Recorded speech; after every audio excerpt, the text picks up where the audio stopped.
গত 22 ফেব্রুয়ারি মৌসুমের প্রথম ম্যাচের পর ড্রেসিং রুমে ঢোকার আগে একটি ভিডিও এখন ভাইরাল, যেখানে দেখা যাচ্ছে মেসি একটা রুমে একটু উত্তেজিত অবস্থায় ঢোকার চেষ্টা করছে, আর দেখা যাচ্ছে সুয়ারেজ মেসির হাত ধরে টেনে রাখছে। কিন্তু মেসি সবকিছু যেন থোড়াই কেয়ার, এমন মেসিকে তো সচরাচর আমরা দেখতে পাই না। তাহলে প্রশ্ন এখন একটাই, কি ঘটেছিল যে কারণে এমন মেসিকে দেখা গেল? তাহলে চলুন পুরো ব্যাপারটা এবার খোলাসা করা যাক। ঘটনার সূত্রপাত মূলত এই ম্যাচকে ঘিরে। এটি ছিল MLS মৌসুমের উদ্বোধনী ম্যাচ। সেই ম্যাচে লিওনেল মেসির দল ইন্টার মায়ামি 3-0 গোলে পরাজয় বরণ করে লস অ্যাঞ্জেলসের কাছে। মাঠের খেলায় ম্যাচ রেফারির বেশ কিছু সিদ্ধান্তের ব্যাপারে নাখোশ ছিলেন captain Lionel Messi.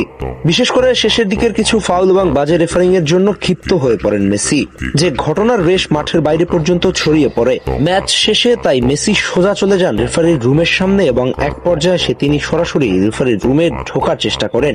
Toma vulcado, fica de quatro, bota a mão no chão. Toma, toma, toma, toma, toma, toma vulcadão. Toma, toma, toma, toma, toma, toma vulcado. Toma, toma, toma, toma vulcadão.